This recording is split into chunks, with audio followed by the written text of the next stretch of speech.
singkat cerita, saya sempat kepikiran untuk pindah, tapi saya nggak mau karena di sana teman saya asik, temennya asik, terus suasananya juga seru Kota Malang. Jadinya saya nggak mau deh, coba lanjutin aja dulu gitu. Walaupun kuliahnya pun juga asal-asalan aja gitu, nongkrong nggak jelas juga, organisasi juga nol gitu. Terus di titiknya itu pas magang, salah satu titiknya itu pas magang. Jadi terus saya mikir, saya nggak bisa ngelakuin ini semua gitu. Masa nanti setelah lulus bertahun-tahun sisa hidup ngelakuin kayak gini terus, kayaknya nggak mau deh, nggak bisa. Di situ mulai stresnya, mulai kayak nyeselnya. Sempat ada niatan berhenti untuk tidak untuk lanjut kuliah.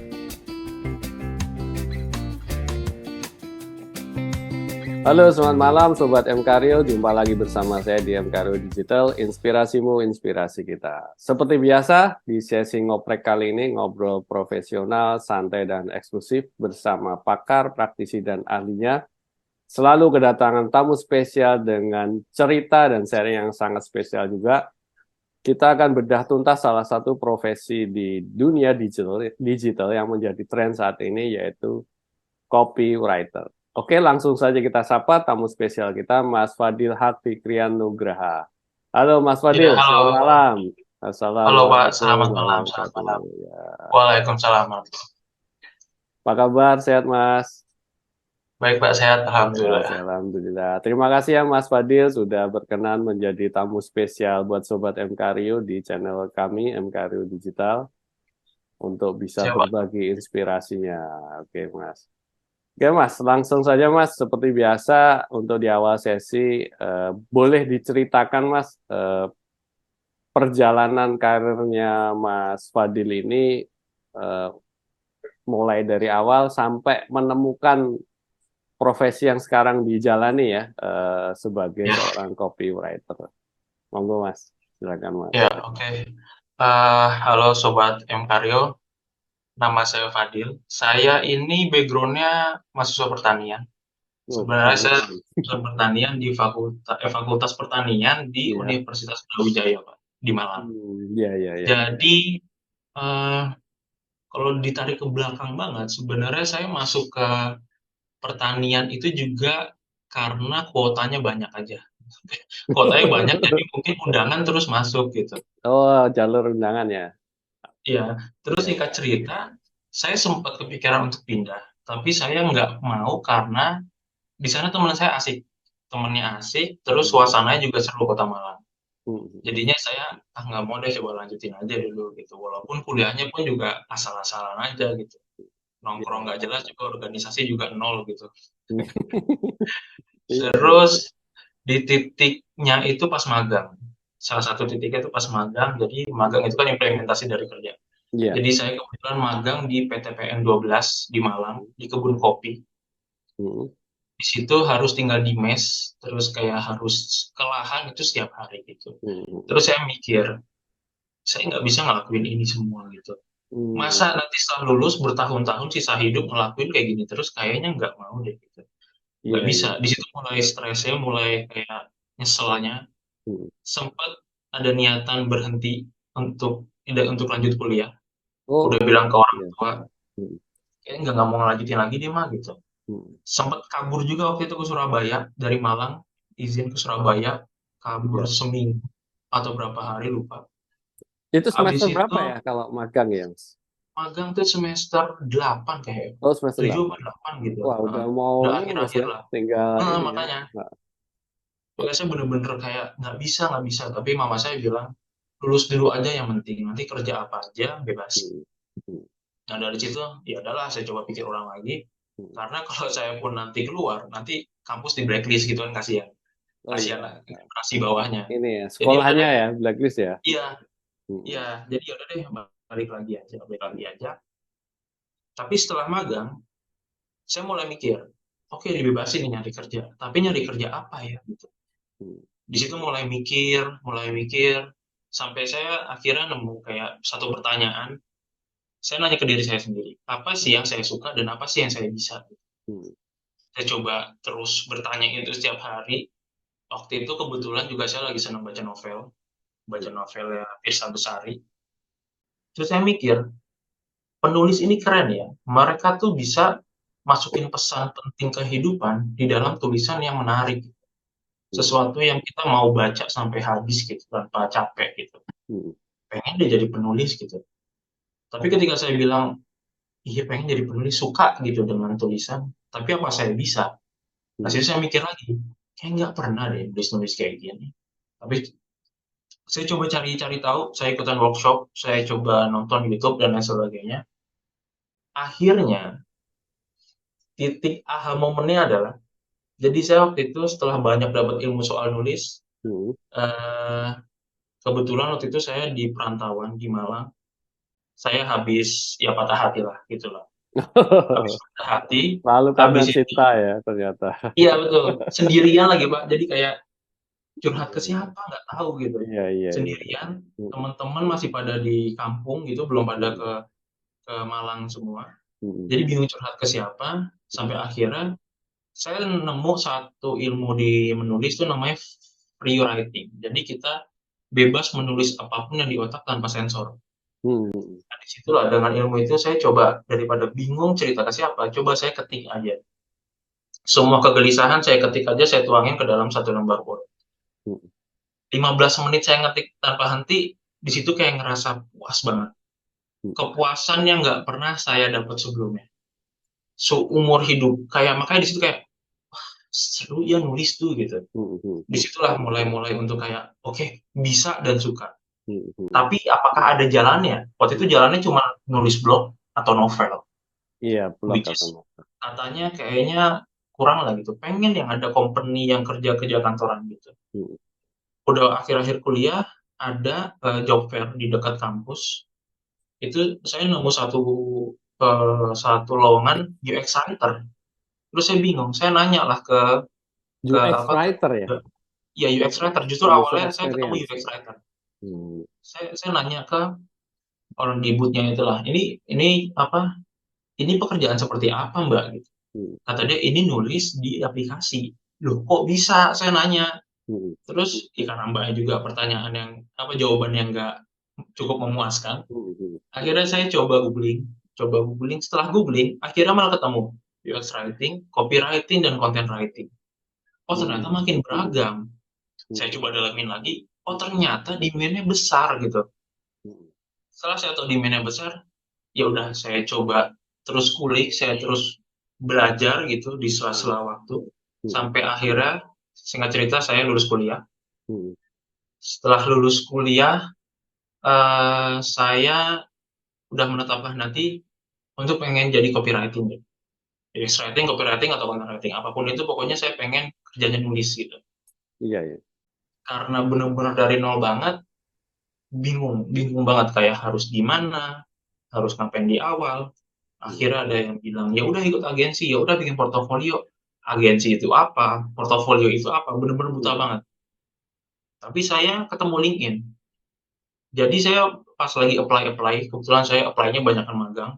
Karena saya bener kayaknya butuh magang dulu deh. Nggak mungkin langsung tiba-tiba dapat pekerjaan itu.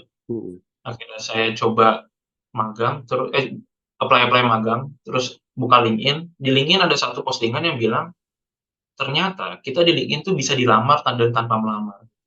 Iya. Terus saya nggak percaya. Saya nggak percaya, akhirnya orang yang bikin postingan itu saya cek.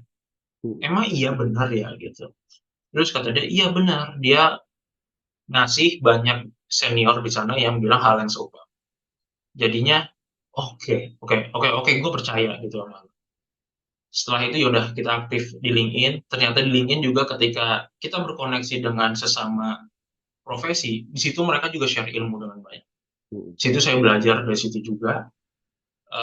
Akhirnya nggak langsung dapat, tapi saya dapat magang. Dapat magang setelah beberapa bulan di LinkedIn. Magangnya tapi nggak digaji sama sekali, bener-bener nol rupiah Oh, banget. ada ya sistem magang yang nggak digaji ya? Ada Pak. Malah saya nggak tahu dulu ada yang magang yang digaji. Iya, Jadi iya. bener-bener nol bener, Tapi tapi magangnya online atau ini kan pada saat itu mungkin masih ya masih pandemi ya atau sebelum pandemi? sebelum Oh, sebelum. Mag- sebelum tahun 2020 tuh. magangnya onsite berarti ya, bukan Iya bukan onsite. online. Oh, iya, iya. Konsep dari rumah saya itu sekitar 1 sampai 2 jam naik motor sampai di Hmm. Depok tuh. Hmm. Terus ya udahlah saya belajar SEO content writing di sana tentang WordPress, Hmm. SEO, artikel dan lain sebagainya. Hmm. Tapi ya makin lama kerasa juga gitu capeknya tapi nggak ada hasilnya gitu walaupun belajarnya nambah. Hmm. Karena waktu itu juga ada teman di LinkedIn juga koneksi yang bilang, ini ada tawaran kerja di bagian customer service di Hmm. live chat agent di Shopee. Mau nggak gitu? Hmm. Ya udahlah coba dulu aja. Nggak ada niatan-niatan banget. Coba dulu aja itu ternyata lolos. Hmm. Setelah lolos, ya udah deh, tinggalin aja deh gitu yang magangnya. Ya udah akhirnya kerja di bagian customer service. 7 bulan kerja, saya kena PHK. Tapi ketika 1 minggu setelah PHK, justru magisnya LinkedIn ini bener saya dapat banget. 1 minggu setelah saya PHK, saya dapat tawaran dari agensi. Saya tanpa ngelamar sama sekali. Hmm. Justru dapat tawaran dari agensi sebagai content writer di situ. Hmm. Udah kayak, wah senang banget gitu. Dulu nyarinya susah payah itu, tapi sekarang malah dapat. Iya. 1 tahun kemudian, saya dapat lagi tanpa ngelamar, tiba-tiba ada orang ngechat di WA gitu, katanya dapat nomor saya dari koneksi saya di LinkedIn, yang bahkan namanya saya nggak tahu. Hmm. Pernah chatan enggak, pernah komenan enggak, tapi dia kasih referral ke saya untuk gantiin posisi dia waktu itu. Hmm. Itu sebagai copywriter di perusahaan multinasional Hmm. di Jakarta, di gedung tinggi lah gitu. Jadi kayak, wah nggak mungkin nggak diambil ini mah gitu. Saya punya Hmm. impian pasti malang pengen di gedung-gedung tinggi di Jakarta gitu. Iya. Akhirnya ya udah ambil. Ambil itu karena referral jadi mulus banget, Pak. Hmm. Mulus banget kayak proses rekrutmennya. Terus ya kurang lebih 8 bulan di sana, saya ngerasa nggak berkembang sebagai copywriter, karena ya pekerjaannya ya kurang mengasah skill lah gitu. Jadi kayak Portofolio nggak rutinitas gitu ada. ya. Iya, kayak saya disuruh proofread doang gitu loh Pak, tanpa ada project jelas, dikasih kebebasan untuk menyusun gitu. Hmm. Apalagi portofolio saya nggak bisa diambil sama sekali di sana. Hmm. Hmm. Karena perusahaannya mungkin ya terlalu menjaga data-data itu Iya, semua. confidential. Iya, jadi ya udah saya memutuskan untuk nggak perpanjang kontrak. Saya memutuskan untuk ya udah mulai freelance aja dengan manfaatin LinkedIn. Hmm. Hmm. Waktu itu PD-nya karena di LinkedIn udah sempat dapat endorse, Hmm. jadi kayak kayaknya ini beneran bisa deh. Hmm. Akhirnya mulai dari nggak nol banget sih, mulai dari bawah lah untuk merintis itu semua. Dan ya saya malah justru lebih menyenangkan. Walaupun ketidakpastian itu juga kadang menyakitkan gitu Pak. Tapi tapi karena kreativitas saya tanpa Iya, batas, di situ saya explore banyak hal gitu dan justru di situ malah banyak banget ngebuka sumber income saya iya, iya. sampai di titik ini gitu. Hmm. Itu sih Pak kurang lebih. Ya, berarti emang mungkin karena tadi ya menemukan passionnya di situ, gitu. Iya Sehingga benar, heeh. sehingga ketika mencoba menjalani walaupun dengan segala macam tantangan ya, karena kan Iya, heeh, menjalani passion itu bukan nggak ada resiko kan. Tapi pasti ketika ada. tantangan cuman karena antusias, hasratnya di situ Heeh, heeh. menikmati, ya ketidakpastian ataupun Iya, kendala itu dianggap sebagai sesuatu yang menyenangkan, ya kan? iya, heeh, heeh. Sampai akhirnya sepertinya menjadi konten kreator juga ya, bukan cuma copywriter ya Mas, tapi konten Iya kreator ya. betul, Oh ya. betul karena kayaknya merasa TikTok ini punya potensi gitu ya udahlah Hmm. coba aja kebetulan punya ibu waktu itu digital produk Iya. pernah satu hari satu konten TikTok itu meledak lah gitu enam Hmm. ratus ribu views dan Hmm. di situ saya ngasih CTA ke digital produk saya dan di situ saya amazing kayak gila bisa dapat 1 juta sehari gitu ya dari situ Hmm. doang itu kayak wow potensinya besar ternyata gitu sih. Betul. Menarik juga nih. Nah, kalau tadi kan perjalanannya ya akhirnya menemukan apa passionnya di content writer walaupun Ya, dengan segala macam kondisi di awal ya yang kalau saya lihat mungkin dulu nggak pernah kepikiran juga ya untuk jadi seorang copywriter kan ya. iya Nah ini nggak pernah sama menariknya sekali. yang tadi disebutin juga sama Mas Fadil di depan gitu, bahwa oh ini ternyata banyak peluang dan potensinya Iya, kan untuk iya, dijadikan sumber penghasilan. Nah, ini pertanyaan saya yang kedua ini sebenarnya beberapa sudah dijelasin juga tadi sangat detail iya, sama iya, Mas Fadil, tapi boleh dielaborate lagi Mas bahwa tadi step by step-nya untuk dari seorang Fadil iya. ini yang dulu nggak ada background menulis, nggak ada background Hmm, IT bahkan mungkin ya, karena kan seorang iya. dari pertanian, bagaimana nih langkah yang mudah, smooth untuk menjadi seorang copywriter? Harus belajar apa? Tadi kan disebutin seperti ikut workshopnya apa sih gitu. Terus Iya. apa perlu juga meningkatkan relasinya bagaimana? Boleh lebih diperjelas Mas ininya. Monggo. Oke, oke. Mungkin yang pertama yang saya jadi modal kuat adalah saya mau gitu. Hmm. Saya mau banget pengen jadi profesi itu, pengen banget jadi profesi copywriter. Saya percaya salah satu buku yang saya baca juga pas kuliah itu yang juga mungkin merubah hidup dan cara pikir saya sampai saat ini. Hmm. Saya percaya kalau kita adalah apa yang kita pikirkan tentang diri kita. Hmm. Kalau kita percaya kita bisa jadi A, otak kita akan menyusun secara nggak langsung, otak kita akan menyusun strategi untuk menjadi A gitu tanpa kita Hmm. sadari. Hmm. Dengan kita terus kayak memikirkan satu hal terus menerus setiap hari, tapi otak bawah sadar akan merekam gitu, oh oke, oke nanti akan dikasih jalan. Gitu. Hmm. Hmm. Saya percaya itu yang pertama. Terus yang kedua, akhirnya saya juga pengen banget belajar gitu dari manapun. Waktu saya bisa dibilang setelah lulus saya cuma dapat konten gratisan semua dari YouTube, dari artikel, Hmm. terus dari waktu itu pas awal-awal pandemi juga ini Pak, apa sih ruang guru tuh? Skill Academy itu Oh. baru banget launching Hmm. kalau Hmm. nggak salah, atau dia waktu itu lagi menggratiskan banyak banget course-nya karena Hmm. pandemi. Hmm. Nah, di situ saya ngambil kesempatan, saya coba ngambil 2 kelas, dapat 2 sertifikat gitu, Hmm. content writing sama copywriting. Hmm. Jadi kayak ada kesempatan untuk belajar, itu benar-benar nggak pernah saya sia-siakan. Hmm. Hmm. Dari situ saya coba bikin portofolio juga, karena ternyata sebagai copywriter portofolio itu kayak harga mati gitu sih. Karena kayak kayak lu mau bilang banyak teori copywriting, kalau lu nggak bisa nulis yang buat orang tertarik, itu Hmm. juga nihil juga gitu. Jadi saya coba nulis juga, latihan nulis. Akhirnya juga saya mengasah skill saya di LinkedIn juga. Di Hmm. LinkedIn kayak kayak gue bisa nggak sih bikin postingan yang menarik gitu. Ternyata bisa. Hmm. Terus juga banyak relasi itu penting banget. Networking di LinkedIn itu bener-bener apa ya, kayak ibaratnya fast track yang oke lah gitu, nggak Iya. fast-fast amat. Cuman kualitasnya itu sangat terbangun gitu. Jadi saya banyak belajar langsung dari gurunya gitu. Hmm. Saya bisa langsung nanya ke mereka, saya minta langsung evaluasi gitu. Jadi ya walaupun walaupun saya waktu itu bisa dibilang tanpa modal, kalau kita punya kemauan pasti ada aja jalan yang kebuka sih. Hmm. Hmm. Dan ya saya juga karena terus-terus belajar akhirnya di YouTube juga saya baru menemukan kalau kita belajar dari orang luar itu ilmunya bener-bener apa ya, luar biasa lah. Kadang kita nggak Orang kepikiran luar sama tuh sekali. maksudnya gimana? Orang Orang luar negeri lah gitu. oh luar negeri.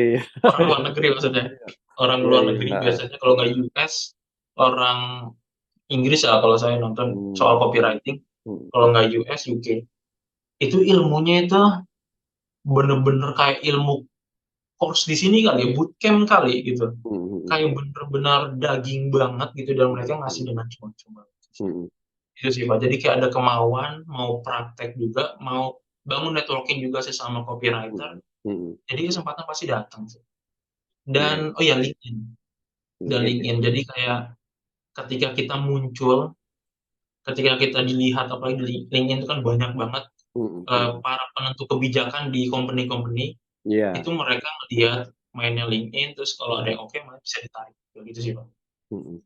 Oke, berarti memang sebenarnya sangat-sangat applicable ya untuk semua orang, Ya, nggak terlalu susah. Yang penting pertama tadi ya, ada kemauan atau saya sebutnya memang ini passionnya, minatnya di content mm-mm. writer kan, menulis lah awalnya kan situ. Ya, Setelah itu baru mencoba mencari semua sumber literasi, mau yang video, mau dari media sosial ya kan, terus kemudian kursus-kursus yang disediakan secara informal, dan memanfaatkan kalau ada orang, wah saya untuk memulai nggak punya modal, ada tipsnya tadi kan, ya mulai cari ya, kursus-kursus yang gratis-gratis gitu kan. Betul juga itu kan. Menarik, bahkan tadi ya, dengan menemukan satu channel yang cukup powerful yaitu LinkedIn kan. Memang LinkedIn ini ya, channel sekarang jadi channel sosial media yang cukup bagus karena orang-orang yang masuk di sana datang dengan profesional kan itu ya. Sehingga bisa ya. juga kita Ah, langsung banyak belajar di sana dan berrelasi kan itu. Nah, pertanyaan dalam proses tadi Mas menjalani, kan namanya orang itu ya berproses sehari-hari seolah-olah kelihatannya sih menyenangkan gitu kan. ya Ini yang betul. saya alami sendiri. Kadang kita buntu gitu kan, membuat konten ini kok buntu, moodnya ngedrop gitu kan. Ya, Pernah nggak ngalamin seperti itu tuh? Karena saya lihat ini Mas Fadil rajin banget postingnya di ya, LinkedIn, ya, konsisten banget. Nah, ya. itu pernah nggak ngalamin? Kalau pernah, terus apa nih yang saran atau tipsnya buat mendorong lagi biar semangat lagi atau konsisten, Mas? Oke. Kalau ditanya pernah, pernah banget. Pernah banget. Justru kayak males. Karena eh, ada satu cerita, Pak. Dulu pas awal-awal saya bangun LinkedIn, Hmm. saya tuh ketemu dengan 6 orang di LinkedIn yang kita sama-sama punya niat baik untuk ngajarin para fresh graduate itu pakai LinkedIn. Hmm. Terus kita buat semacam webinar gratis. Hmm. Di dalam 6 orang itu, 4 fresh graduate dan 2-nya udah nggak fresh graduate. Hmm. Kita buat webinar gratis, disupport sama para senior juga, yang datang juga banyak banget waktu itu, Hmm. di tahun 2020 kalau nggak salah. Hmm. Di situ ada salah satu, kalau Bapak lama di LinkedIn pasti Bapak tahu Pak Ang, Iya, Pak. Pak Ang Hari, Iya. itu dia itu bilang ke kita, Hmm. kalau dia mau hadir di acara kita dan mau merekrut beberapa orang dari kita untuk masuk Hmm. perusahaannya Hmm. kalau emang memenuhi kriteria. Hmm. Hmm. Ya waktu itu karena hanya ada 4 fresh graduate, Hmm. jadi kita kan berharap gitu, semuanya pasti Oh iya, berharap. betul. Kita kali ya.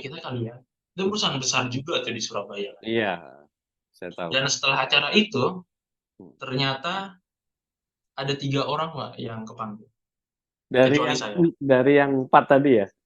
Iya, Tadi ada ya, dari tiga, enam tadi. Enam yang empat ada fresh 6 graduate ya. 4 fresh graduate, Yang 3 dipanggil dipanggil, tiga. Oke. kecuali saya. Hmm. Saya sendiri yang nggak dipanggil. Terus Hmm. saya kayak ya kecewa, kecewa banget, sempet Hmm. males juga buka LinkedIn lagi gitu kayak, Hmm. ah ya udahlah gitu. Tapi sampai akhirnya saya terus belajar karena saya punya pendirian kuat. Saya pengen banget bisa jadi copywriting, content writing atau copy UX writing gitu. Gimana caranya ya udah. Hmm. Saya masih coba terus move on.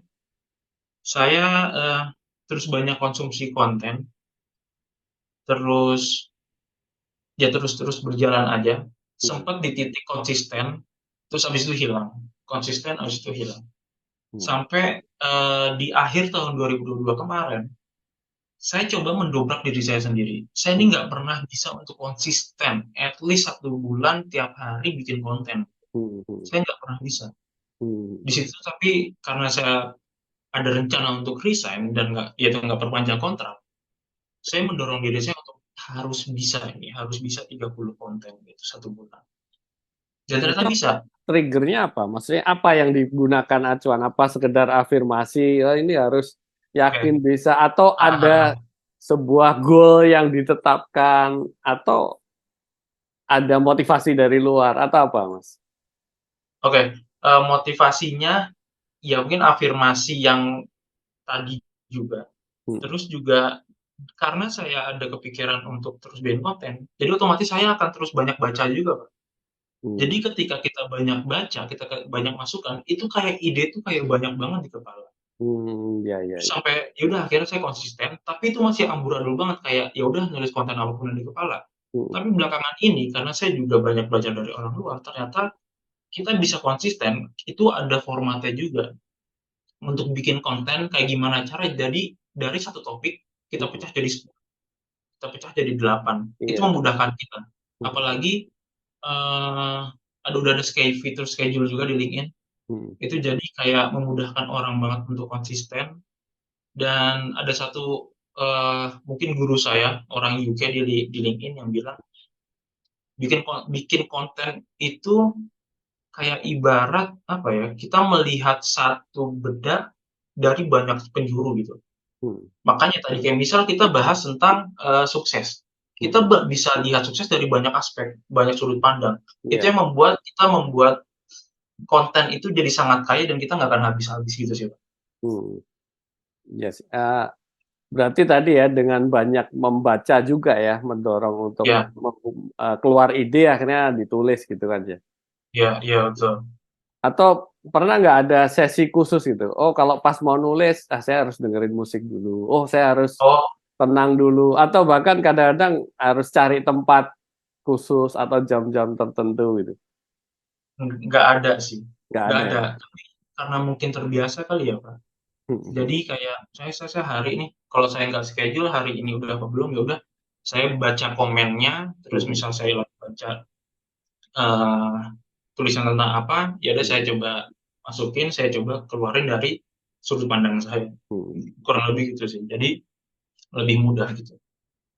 Oke. Sekarang mengenai copywriter sendiri, profesinya Mas. Nah, ini yang mungkin kita perlu berbagi dengan sobat MKRIO untuk lebih paham. Copywriter sendiri kan Mas Fadil sudah tadi ya pernah secara profesional sebagai karyawan yang menjalankan. Itu Ya, ya, copywriter ini sebenarnya requirement-nya apa untuk bisa kalau sekarang kan jadi freelance ya, independen. ya, ya. Nah, tapi pada saat awal-awal, biasanya untuk menjadi seorang copywriter itu skill yang diminta perusahaan itu apa, Mas?